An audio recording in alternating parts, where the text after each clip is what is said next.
Community Heart Media. Your voice, your heart, your opportunity. Welcome to tonight's show.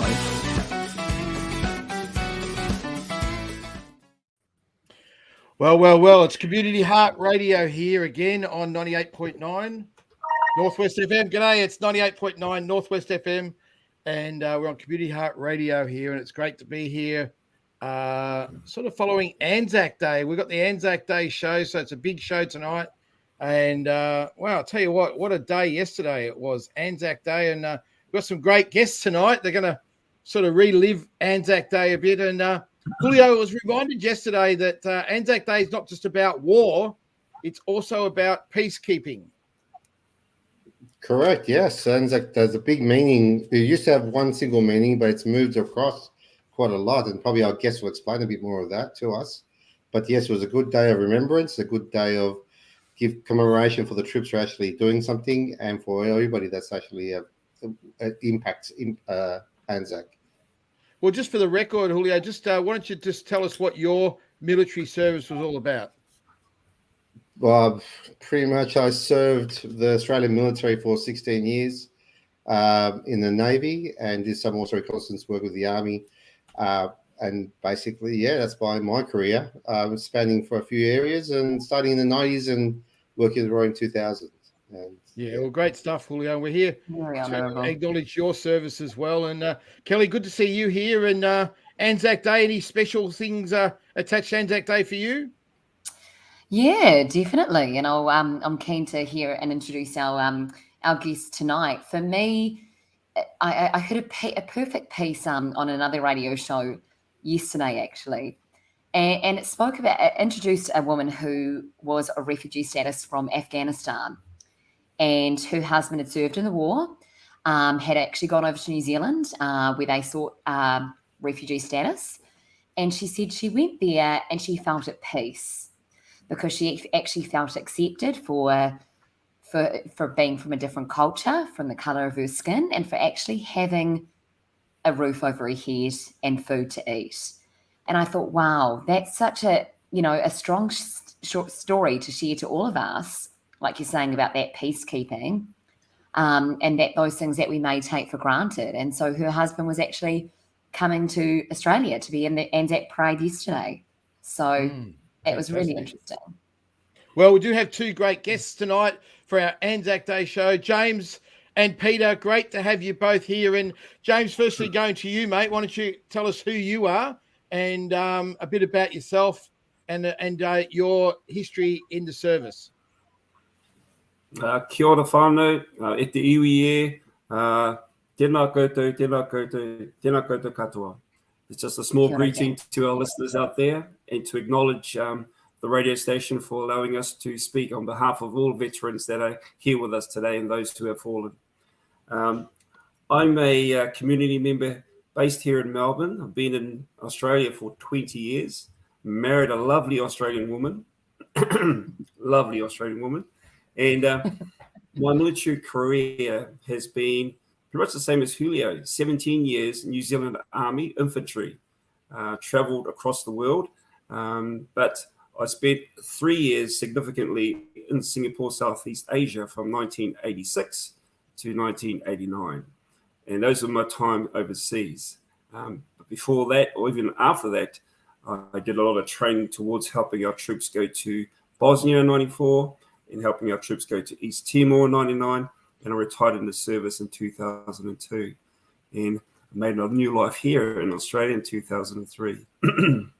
There's a lot more about me than just my military career. We'll get into it, mate, but it's great to have you here and your service. So you got Julio, we've got James and Peter. Mate, I'm interested to hear about yourself and your service. Well, I'm perhaps the young boy on the block.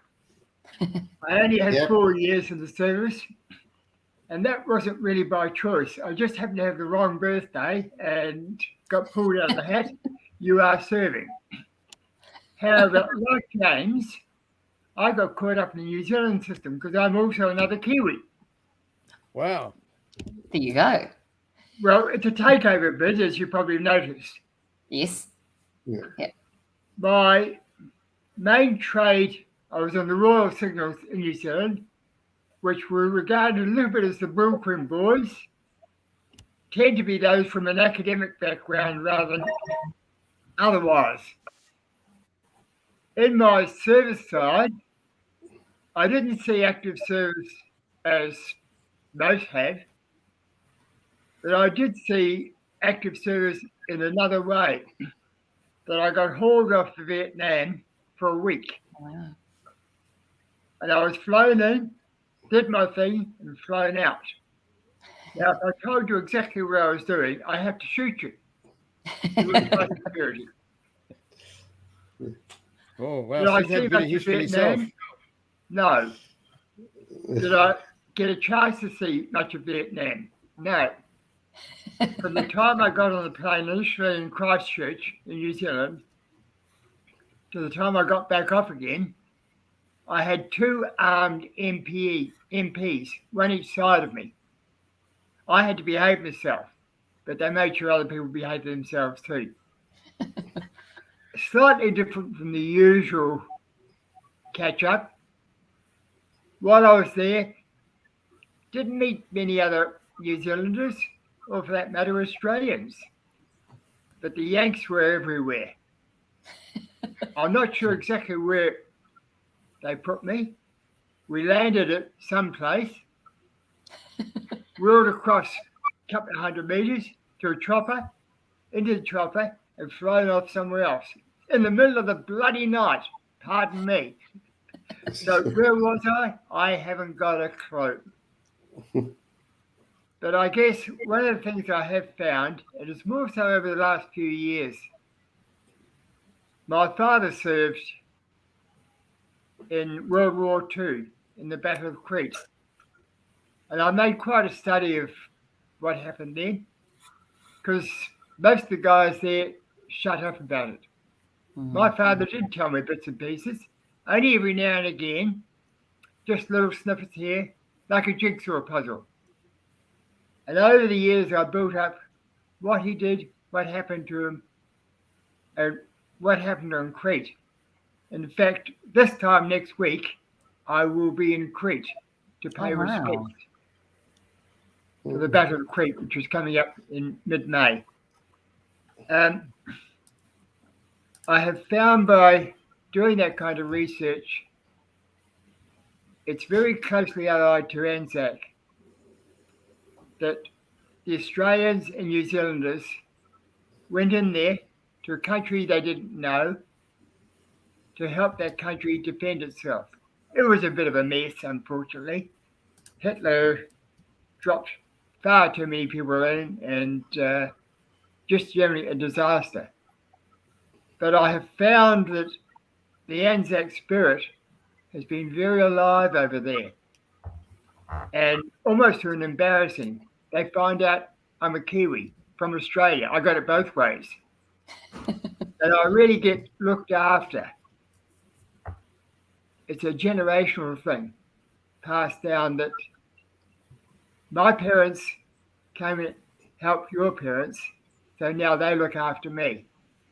It's a little bit embarrassing, but after a while you get used to it and have another couple of rakies and everything's fine, mate, and we're all good friends. And this is probably very symptomatic that not just the Anzac spirit that we see here in the march just for a day, but it goes a lot deeper, a lot stronger into another country with another lot of people. I've been very fortunate that way to be amongst that feeling. It's been really great. Well, Peter, I'm sure we're going to talk all night about all this, and there's a lot to talk about. But we do want other people to make comments. So if you're listening on 98.9 Northwest FM Community Heart Radio, we'd love your comments about Anzac Day or Anzac Spirit, about service, anything you want to say. Just make a comment. Any question you've got for James or Peter or Julio, who is also our special guest tonight on the Anzac show, given his 16 years of military experience. It's be great to hear from you. And Julio, I suppose just back to you, buddy. The Anzac spirit, it'd be good to hear from everyone. What is this Anzac spirit? Anzac spirit was born in World War I, as I'm being told and alluded.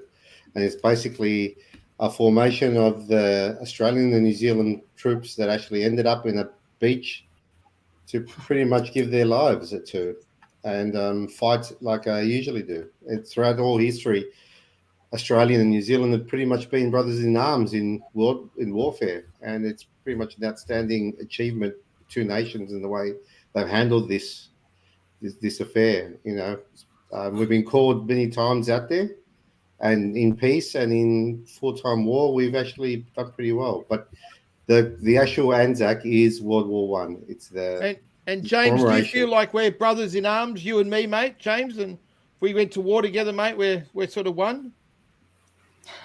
Yes, we are.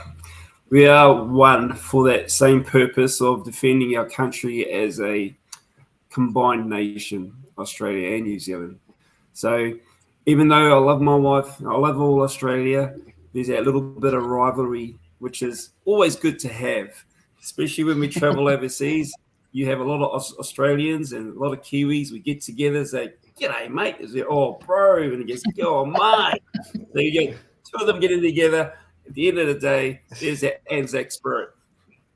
Or do you think it's just the Kiwi spirit, James? Like when I was talking to you, and suddenly we're just going, "Oh, yeah, do you know this or this or this?" And we just get each other. Do you think it's that instead? Yeah, Definitely. I mean, traveling overseas into the big globe out there. Take for Europe, or as an example, you're walking through London and you're there as a tourist, and you see an Aussie. The Aussie sees you, and he goes, "G'day, mate," across the other side of Trafalgar Square, and you go, "Oh, bro," and you just connect. And it's just only because we're so close to each other in that sense, and that Poms and everyone else look at us, go, "Who are these guys?" But we always get that Australian Kiwi banter. It's a good thing. Yeah. Absolutely. Yeah. So, James, just back to you, mate. I mean, I don't know what it's like in New Zealand, but over in America, anyone in the service is like treated like royalty. If you're part of the service, the military service, you get free this, free that. You really get a red carpet treatment. And do you think we treat our military people here in Australia, New Zealand, properly? I mean, do you think do they get the status and the benefits or the appreciation that maybe they get in the States? I can't speak on how the Americans treat their soldiers, but from my point of view as a veteran, the similar attributes are afforded to all ex-servicemen here in Australia and in New Zealand through our Defence Forces, Veterans Affairs. So it's always, they have structures in place in order to help our veterans, but not as patriotic as the Americans, because the Americans are so proud of who they are with their red, white, and blue and everything else. We're not as patriotic as the Americans, because guarantee you go to anywhere in America, they got the red, white, and blue flying in every little town. It's possibly the same here in Australia. We do have the Aussie flag here and there, but not as out there as the Americans are, which they are. They're quite proud of their nation. I'm sure every nation is proud of who they are. But I can't speak on the Americans, but we can proudly say that every nation supports their services in their own little way.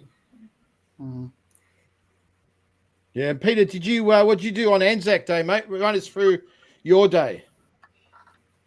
Well, like James, I was in the lead group marching from the city to the shrine. Beautiful day, yes. I couldn't have asked for a better one. It was done to order. Caught up with a few friends there, which was great. And of course, being in the lead, we're clear fairly early, so got back home. And with my wife, we went down to my parent RSL, which is the New Zealand stroke Caulfield RSL. I thought, well, yeah, it's full on. It's the two up, the whole lot. It's pretty good down there. And it gets fairly busy, fairly packed. So I caught up with one of the fellows I marched with, Dave Owen, as you know, James. Yeah. And we had a drink or two. There was a fellow with him that wouldn't have us pay for a drink. He had to pay for more. The fellow was a bit of a wild lad, but he was paying for our drinks, so we let him go. Anyway, Dave shot through. He's going off to one of the other RSLs. So I went into another part, and I saw a fellow that I met up with about 3 months ago, also one of the RSLs. I was originally at the Richmond RSL, but that's virtually folded, so he was there. And he was there with his wife and his cousin and his wife. And they all come from Belfast. They've all been here about 10 years or so. Now, when you've got a couple of wild Irishmen and their wives, who are as bad as they are, would you like another drink? What are you drinking? I haven't finished one. Well, I'll get another one lined up for you. It was on. I got home about 7 o'clock that night. Wow, it sounds like you had a really good Anzac Day, Peter. It was full on. James, talk to us about what you did, because I know you had a really interesting day yesterday, and I know not only that, yesterday being as such, but you had a lot to commemorate as well. For sure. I think, just as Peter mentioned, we had the parade first up in the morning. We're very grateful to step off for the march at 9 o'clock on the dot.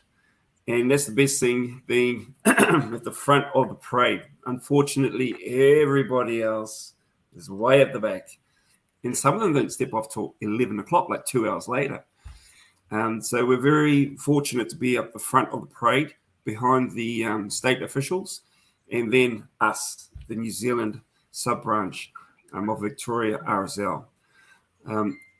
Prior to that, we had a dawn service at Werribee, and that was very emotional for a lot of us who were there. It's like a large crowd at Werribee, and it was a good 15 to 20,000 people there. Wow. And as mentioned earlier, the weather was just perfect.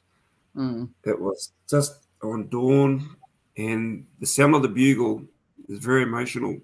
It brings out a lot of kindred spirit in regards to our fallen brethren, men and women from all three services. The best thing about it is New Zealand anthem was played and sung, and followed by the Australian anthem. So both anthems very significant, especially that part of the day when it's all quiet and a lot of people are around. So going straight after that to the march in the city, and then joining our fellow colleagues amongst us, and the many thousands who are following us, going up to the shrine was also significant for a lot of our veterans. And we just marching along, and the crowd was just going past, going, "Kia ora, Kiwis." Let's get it. Oh, thank you very much. Not for me, but for the contingent. But there's a lot of people there, unknown to us, but they're there saying, "Thank you for your service." And that's the appreciation from a lot of people in the public that were there yesterday. It was so cool to hear and see that as a veteran.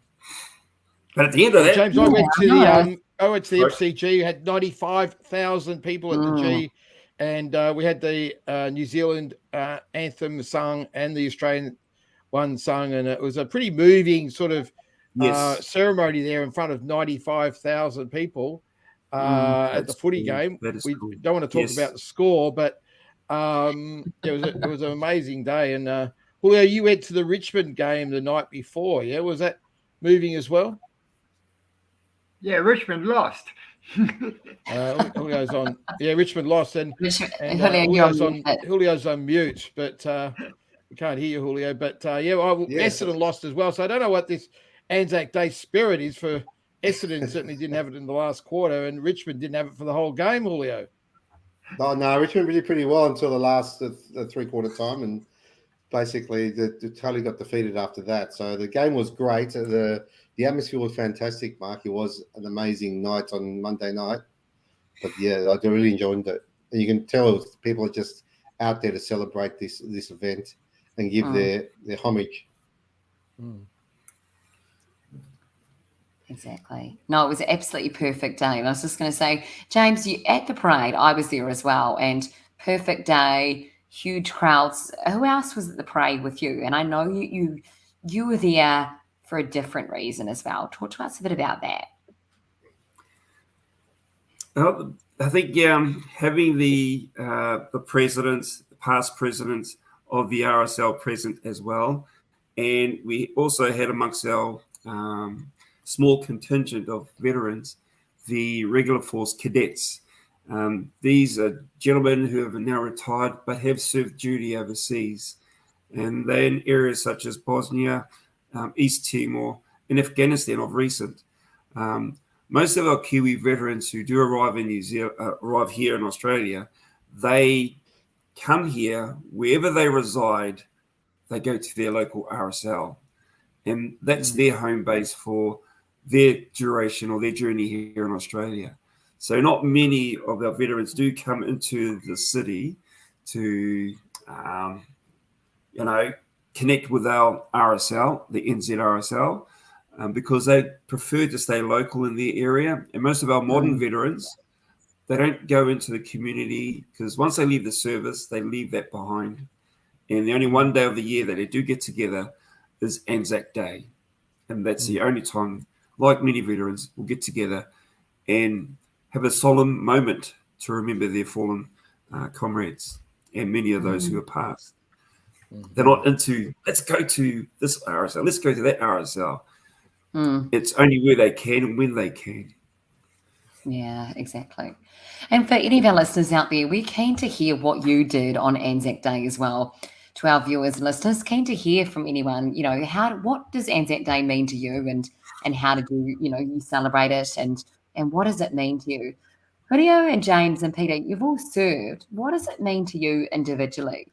Because I know for myself, like you, Peter, my grandfather, he served in World War II, so he had immigrated from Lebanon to New Zealand. He hadn't been in New Zealand and was asked to go and serve in World War II. And he was the youngest, so he actually was not supposed to. So in that time he was 16, and he left school very young, apparently, and went to serve. And he liked to say he was a big guy. He went on to play professional rugby, so you can imagine, big guy, tall, went on to rugby and in the real estate business, but he was a great talker, and he had so many different stories. And he shared it with all. He had so many different medals, and I just remember admiring him.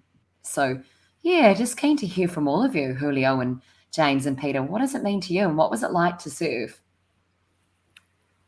I guess After you, my Peter. service time was not by choice. But, well, I did it. Would I do it again? Probably yes. You meet up, you're thrown in with a lot of other people from all sorts of walks of life, and they become brothers. Unfortunately, at my age, there's not many of them still around. I'm getting close to 80, but I still feel about 50. Well, that's the theory anyway. Yeah. I go back to a lot of it.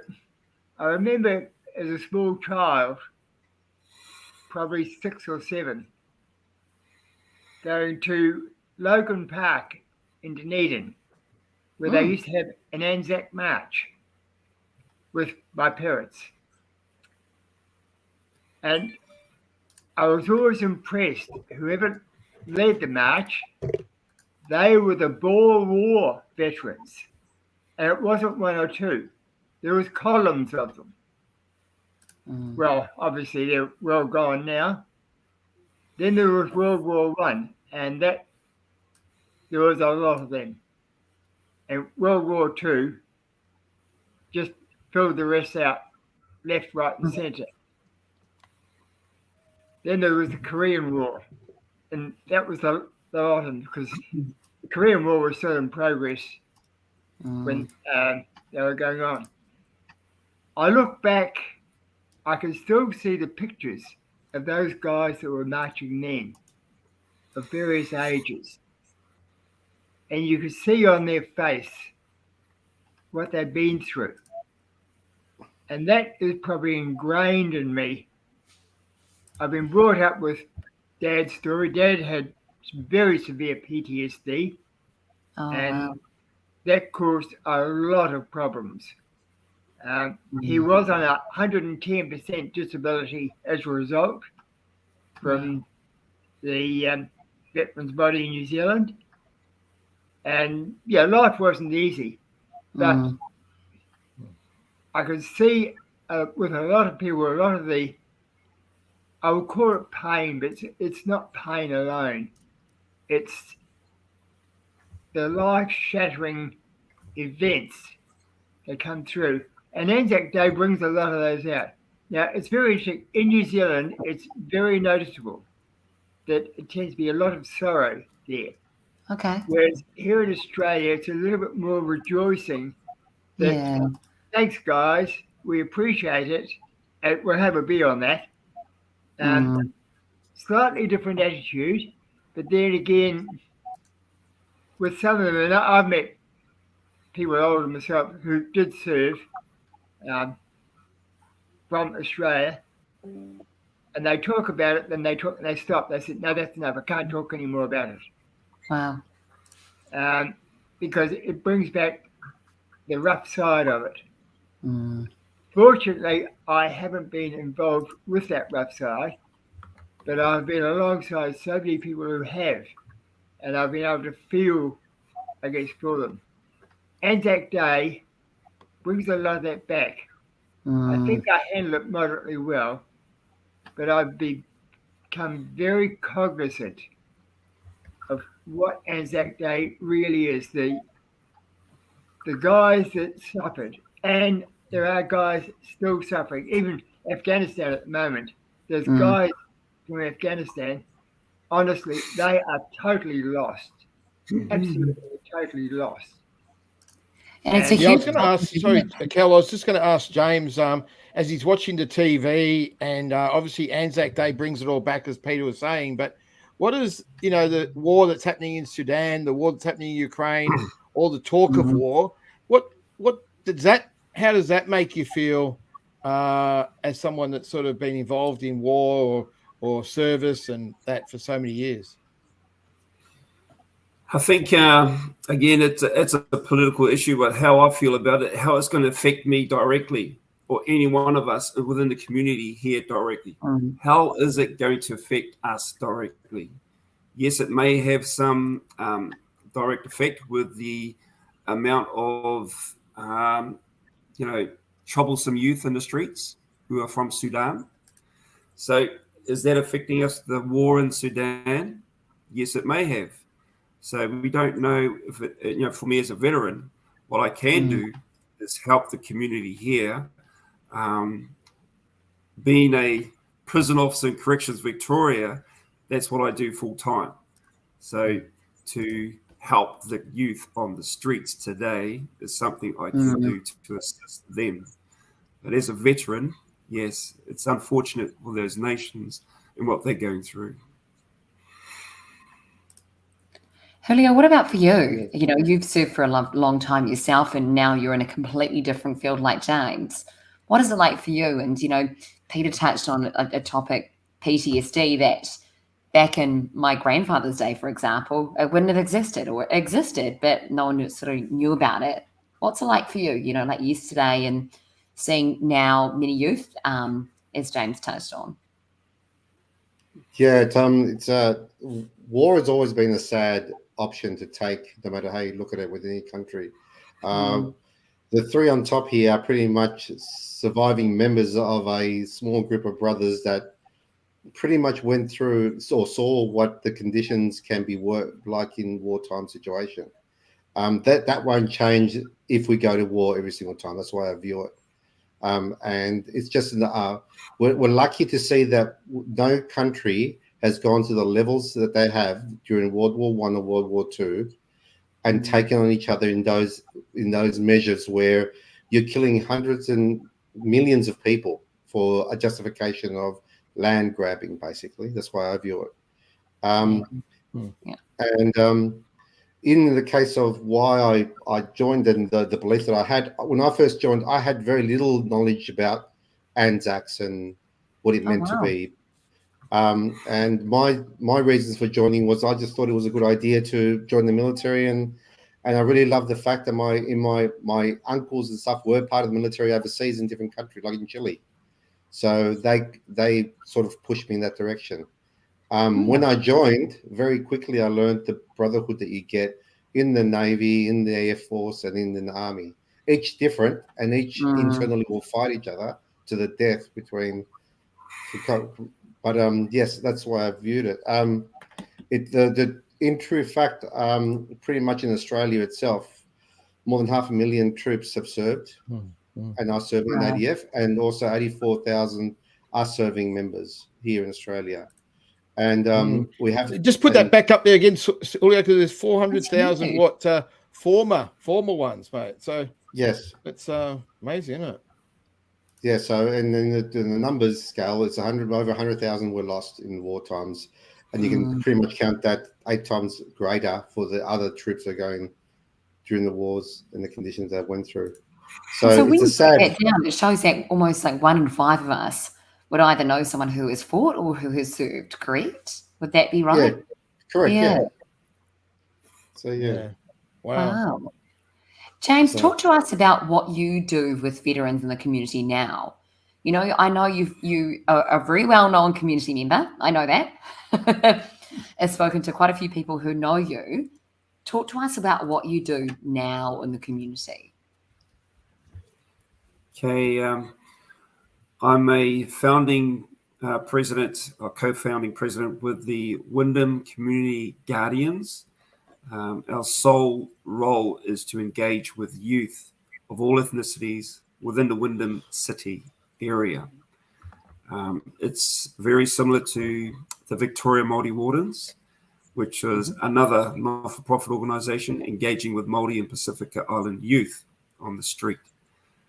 With the Wyndham Community Guardians, we do exactly the same thing, but we engage with all youth, regardless of their ethnicity, and its inclusivity in regards to communication. So, for example, if we see a tall individual, and we say, "G'day, mate." He'd say, "How old are you?" And he looks down and goes, "I'm only 15. 15, 16. And the first thing we just say, "Cool, you're 15. But we have passive engagement with these kids, and we're like mentors, empower them to do positive roles or activities within the community. And if they are willing to, we can provide them a happy meal for $5 at McDonald's. But that's our simple engagement. We're not there to make best buddies with them. We just want to engage with them because, like adults, teenagers do go through trauma. We don't know that until we speak with them. And that's what we're doing at the moment. Well, you might want to pair up with Mr. Watt working with youth. Mark, what do you think? Yeah, it's a great work you do out there in the shopping centres and out in the streets. And Wyndham's obviously an area of got a few issues down there, that's for sure, mate. So yeah, great work you do, and the more work in the community we're doing, the better. Now, look, I'm trying to think about this Anzac Day and what everyone does on Anzac Day. I think it's good that everyone tries to do something Anzac-y. I go to the football, but maybe that's not that Anzac-y, but it's the Anzac Day game. So that's what I go to. But I wonder, what our listeners have done. I mean, it'd be great to hear from any listeners. And what did you do? Did you go to a dawn service? Do you go to the march? Do you go to the shrine? Do you go to the footy game? Like, what do you do on Anzac Day? And Julio, I suppose you've got a few options, haven't you? You got the footy. You got, you can get up early and go to a memorial service, or you can go on the march, or you can go to the movies at night. Like, what sort of goes through your mind as you think about your Anzac Day? Well, pretty much in Sydney. When I was living in Sydney, I used to go directly to one area, which was down towards North Quay, and celebrate that day with the troops and the guys down there when I was down there, and also Woolloomooloo. When I moved to Melbourne, I moved to a country town, and I got introduced to Country Anzac. Country Anzac. What's the difference? Yeah, which is it's different in the sense that the community base is amazing. You got these people just getting together. This year I went to Werribee and the town was packed. It was apparently the largest Anzac for quite some years. So it was amazing to see that. And but I usually go to some schools that actually hold the ceremony there, and that's really like James said, you basically hear a trumpet and you just sit back in your seat and you just hold yourself accountable. Well, it's interesting. We've got Helen. She goes to the dawn service, makes and eats Anzac bickies and lunch at our local RSL with our mum. That sounds like a great Anzac day, you know. And I think I might try and get to a dawn service next year. And the Anzac Day biscuits, hey, that's fantastic. And RSL, we've heard a lot about the RSL today. So I tell you what, and how did you find your experience, Kel? Oh, mine was really good. I had an Anzac biscuit myself as well. Another Kiwi you made, and they were really nice. I thought, oh, this is perfect. But I went to that Anzac parade and in the city of Melbourne, and it was very, very busy. Like James and Peter were saying, it was perfect, beautiful day. And was speaking to some SBS broadcasters there, and so I spoke to them about who they were interviewing. As I said to them, that's what one of my first journalism roles was, of going to the dawn service, and that was one of my first duties, to go and interview different members who served in different families. Yeah. Well, Kel, we're going to come up to the Anzac Day top 6. I don't know whether James and Peter have heard about our Anzac Day top 6, but we want 3 Anzac thoughts for people from both of you in our Anzac Day top 6. So what would you want to say as a sort of the Anzac legends, if you like, into your top 3, and we'll combine them into making a top 6. Before we do that, though, Peter, I mean, you're speaking about Crete, that battle that you're talking about. I think Julio's got some images there, and might be good for you to run us through these images that Julio puts up on the screen. So we had the battle here, did we? What was the battle all about? Basically, Hitler wanted to get access across into the Mediterranean, and the area of Crete was a blocking point. So he planned, we'll go in there. It'll take us a day and a half to take the whole place. Mistake number 1, 2, and 3.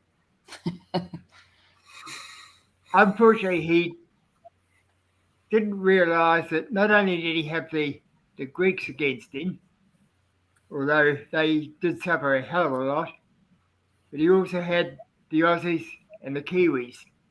Initially, you can see by the picture up there at the moment, where if you come to just to the left of the centre, you'll see Galatas. That was about day 3. The actual big rush was at Malame on Hill 107, or some say it was Point 107, which was overlooking the airport.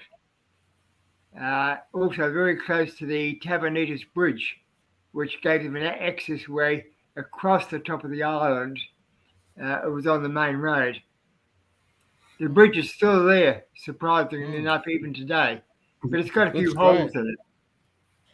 Well, we've got some more. Julio's going to show some more photos as we go through, Peter. And James, we might get you to comment. I mean, this is probably before your time, this picture. Where are we here, Julio? Are you on one of these boats? No, this is the shore landing. Wow. So, what is it? It's the shore landing. It's pretty much a painting of Crete and the first wave coming through. And what did you ever do a landing? Were you in the Navy, Julio? No, we actually trained for Navy landings, but I don't recommend them. They're not exactly the prettiest thing to do. All right. Any other photos for us, Julio? Oh, here we go. I don't think you're in this photo either, Julio. That looks like Peter there, sitting there. Is that you, Peter? That's World War One, that one. Yeah, that's it. That's really? World War One. Okay. You went around there. Yeah. Okay, you got a photo of Peter there, Julio? I think I did a picture of him. He's on the Oh, left. wow. Look at that. World War One again. Okay. Wow. I can't see James here. Sorry. No. Now, you can pick it from the leggings. Those Yes. leggings Yeah. were not in use for World War II. Oh, really? Wow. Why is that? What were the leggings about? I think they used to ride a few horses before. Oh, okay. Julio, Yeah. I was talking to you about this on the weekend, and James and Peter and any of our listeners, I'm keen to hear about this. We had 2 announcements on the weekend. One I thought was really good. One I was quite surprised about. Government is putting more funding into defence forces. What are your thoughts on that? You know, like a lot of people are hesitant about it, saying, are they predicting that there would be World War III? Are they needing it? And others are saying this has been, you know, this is something that we need. And what's your thoughts on this? Well, James, Oh, has he's got got something my to say. thoughts. James, got a smile You on his lead it off, face James. going, You're part of the Guardians. Yes, I am just a guardian. But my thoughts on a possible World War III comes to mind with all the action that's happening across the globe. More importantly, what's close to home. Take, for example, So, James, are you going to Solomon go Islands. again, mate? Are you going to sign up and go again, or what? Oh, well, I passed that date of return to service because I think it's after 5 years. That's it. They don't want to call you up after 5 years after you've done your time. Within But if 5 they year did, period, if they could rang sign you up back and in. they said, James, we need you, a bit like how they did Peter, would you go? Well, comes with conditions, but no, I'm quite happy to go if they do set me in. What about you, Julio? Would you go? Me, pretty much. Sometimes you feel like doing it, but at the moment, at the age where I think I need to settle down and not get involved in that sort of stuff. Too old and too Come grumpy. on, I think. you watch. If I ask Peter, if they ring him up again and they've got the helicopter out the back, you'd go, wouldn't you, Pete? No. Oh, No. There you go. Bang. well, there you go. What about you, Kelly? Would you go? I'm quite prepared to push the button. All right. What about Kelly? Would she go? I think it would depend. I remember studying with a friend who served in the Navy in New Zealand, and she said to me it was the best decision she made. She did it straight out of school. She was in Gisborne, which is a very rural area in New Zealand, and she came from a Pacific background. And she said they paid for all her university fees. They paid for all her medical training, and she said it was the best thing she had ever done. Kelly, we're not talking about an economic decision here. We're talking about defending the country. Would you go and defend the country or not? What I'm saying is she learned a lot too. So Yeah, when it's she not was about her. We're defending- talking about the country, Kelly. You're going to go defend the country. That's what we want to talk about. No benefits. Just are you going to go and defend us or not? I would think about it. Yes. Think about it. There you go. Well, look, we're unfortunately running out of time. We've got to get to our top 6. Looks like Kelly's staying home with Julio, and but James is going to go What out about there, and yourself, Peter's Mark? not Would interested. you? So You. you what? What about yourself? We forgot to ask if you would. Well, I'm a bit busy at the moment, Kel, so Yeah. I'm a bit busy. But anyway, look, we're going to get to the top 6. James, we'll start off with your first point for the Anzac Day top 6. What would be your number 1 point, mate? Remembrance. Remembrance. Always remember. Beautiful, mate. Okay, remember those that have given their lives, eh? For sure. Okay. Yeah, remembrance. Peter, what would be your number 1? I'd go along with James, I think, to a large extent. You can't. No, you can't. You've got to come up with another one, mate. He's already picked that one. To a large extent, but not completely. Okay, what would be your point? It's got to be a Something different point. Using it as a reference to not let it happen again. Okay, all right. Yes. Good point. That's good that Peter's a bit of a peacemaker. I like that. Pete.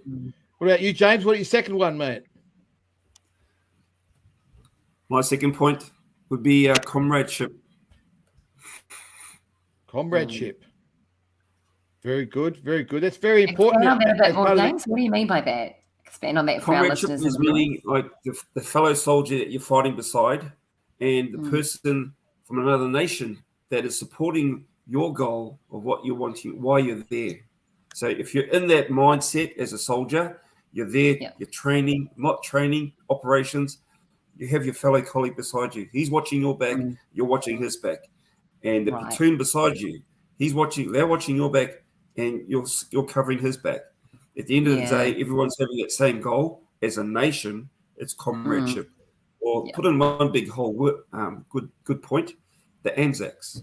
We're doing the same role for everybody. Hopefully it makes some sense. Comradeship. Yeah, I like that one, James. You're a team player, that's it. Team player. And Pete, what about your second one? The development of trust.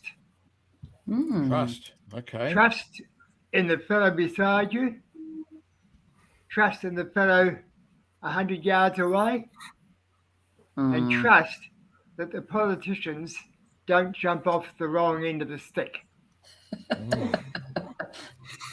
you can take that how you like. Thanks, Kelly. Kelly likes that one. All right, so we're up to, that's 4. We've done our top 4. We've got 2 more to go. 1 more from you, Pete. 1 more from James. So, James, what's your third and final tip? Anzac tip. Courage. Mate, you're a real Anzac, aren't you, mate? Make sure courage.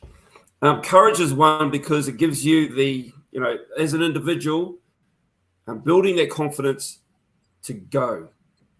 You're not there just being directed what to do, but you're having your own initiative, your own courage to move and do what's right, not for yourself, but for those around you. And you're the ones who's going to help others get to that same goal. So the courage, James, is this what you think, when you're working with a lot of youth at the moment in your community work, these are the values that you learn, that you're saying that are worthwhile to have installed in us, particularly, when what you learn from those experiences. So it's as you mentioned, values that we go through as soldiers and as a community member to help our members, volunteers, to be part of an organisation to help those who are less fortunate than ourselves. Courage. Exactly. All right, Peter, we're looking forward to your final point, mate. The recognition of having to help our mates. And I make particular reference to a lot of our mates who have suffered with PTSD, who unfortunately have just been left to rot. And it's to stand by those guys, give them a lift up, give them a help. That's it.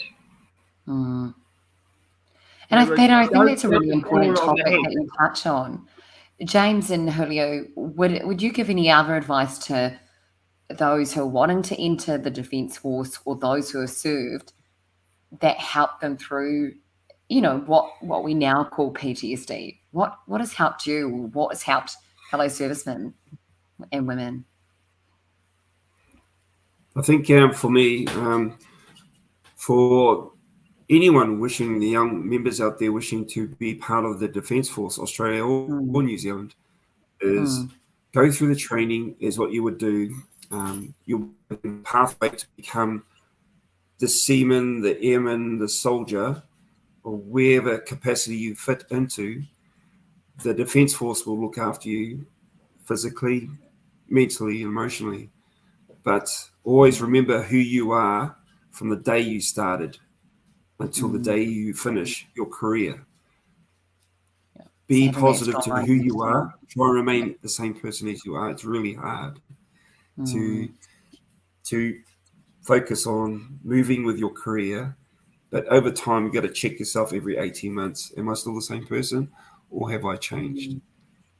That's just a really evaluate good point. who you are. Not an easy thing to do, James, checking yourself like that. Do you ask your lovely Australian wife about that? Do you say, oh, look, how have I changed? Or I do on a regular basis. well, I wonder what she says, mate. But Yes. Did she keep you in line, James? Sorry? Does she keep you in line? Yes, she does. She honestly does. It keeps me grounded. Keeps you accountable. Instead of up in the fairy lands, it keeps me grounded. And because she is more Māori than what most people would think, even though she appears non-Māori, or non-Māori, she's Caucasian, Australian. And what things, like she understands the reo, or the language of Māori. And when elders surround her and start talking in te reo Māori, she would just go snap into reo Māori back. And they would go, oh my goodness. And they all pay respect for her because she understands what they're saying. And because of that, a lot of people go, ooh, she understands Māori. And that's a good thing to have in her back pocket. But she does keep me grounded, and it's a good thing as well. Fantastic. Yeah. I think Julio needs James someone. is very lucky with a magnificent wife. Yeah. That's all I can say. She is lucky. incredible. Aw. Well, Kelly would be a magnificent wife, of course, Peter, by the way. She'd be amazing. I just thought I'd add that in there, Thanks, Mark. Not for a commercial break, is it? Julio, what about yourself in terms of PTSD, as Peter's touched on a couple of times tonight? What do you think? Like you're from a different culture as well. And I think what James touches on is really important, to have that identity and be rooted in your culture. What do you think that's, really important for yourself, or what else would you be saying to others? Julio? Oh, sorry, what was that? I was just talking Julio, what do you think is really important in terms of PTSD and remaining, well, James has got his beautiful wife to keep him grounded. What helps you or helped you, and what would you advise others? I'll pretty much agree with James and all his points. Plus, I'll add that very young, I think, in your career, join an RSL, be part of that community. There's, in that group, you've got heaps of other members that have actually served in different areas, and you support each other in the comradeship, and each one knows what each one has gone through, and they help you through it. And also, we'll talk you through some points that pretty much the civilian world can't teach you or can't relate to. So, and also join the community and do something. Join a club, be part of the community as soon as you possibly can. Being a serviceman doesn't mean just serve your country. It means serve your community. Be part of it. You can go and be a guardian down there in where James Wyndham is down City. There. Probably need a bit Wyndham of help. City Guardian. Wyndham. Yes. Wyndham. Now look, we've forgotten about the top six, which are the Anzac Day top six. Julio, why don't you go through them with us? Okay. Number one, remember this day. Remember what's happened. It's very important. Number two, use it as a reference, not to have it happen again. Message of peace. Number three, comradeship. Watch each other's back. Number four, development of trust. Number five, courage. Do what is right for your community. Number six, the recognition to stand by all servicemen. And I added one more, which is support your local RSL. Yeah, fantastic, Julio. Well done, mate. That's some seven top tips on Anzac Day, or the Anzac Day Spirit top 7. Kelly, what's your little thoughts about our top 7? I really like, and I think the comradeship. We pull together. I think that's something that now we've forgotten in different settings and environments. So I really like that, where it takes, someone to, as I explained to someone on the weekend, I took them a hangi they had for the first time, and they absolutely loved it. So having a good meal, that was well received, I might add. Fantastic. Well, look, we're going to come to an end of the show, the Anzac Day Spirit, or Anzac Day show. It's been fantastic having James and Peter and Julio give us some insights. And as we sort of bow out, we're just going to hear from you all on the way out. So we'll start with you, Peter. Any final comments from yourself, mate? Not really. I think the old story is lest we forget. And that's really what it's all about. Yeah. And thanks for joining us tonight, Peter. Your insights have been great. James, what about yourself, mate? Just want to thank yourself, Mark, and Kelly and Julio for the opportunity to speak this evening on behalf of all veterans, lest we forget. And how can we help you down there, Wyndham? I think I might send Julio down. He's looking for something to do. Yeah, always. Fantastic. Send him down, bro. All right, I'll send Julio down to help you out. Yeah, what day do you go out there? We're more than when happy you to out? come. We're in Wyndham City. Jump on our Facebook page and Wyndham Community Guardians. Do you want Julio 2 nights a week or 3 nights a week? Every night. Every night. All right. Hey, he cooks a good South American chicken, so there you go. All right. Yeah. All right. So, Yeah. Julio, any comments from yourself, mate, being a veteran of 16 years? Oh, well, thanks very much for the show. For everybody attending, James and Peter, it's been fantastic listening to this and, learning about Anzac is always a good traditional thing we should do every single year. Great. All right. Well, Cal, that's all from us, I reckon. Anything final from you? No, but yeah, I just think that just think about the peace that we want to be having as well. I think as Peter touched on, and as you touched on, Mark, earlier as well, if any of our listeners and viewers out there, just remember that, it's peace that we want to be having overall. That's right. Peace. Let's make the world a better place. And we'll see you next week on Community Heart Radio. Thanks for joining us tonight, eh? Thanks, everyone. Thank you. Good on you. Bye. Bye-bye. You guys. Bye.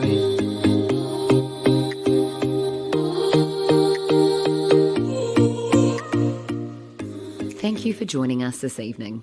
Tune in every Wednesday evening at 8 p.m. or watch us on YouTube, Facebook, and follow us on LinkedIn and other social media.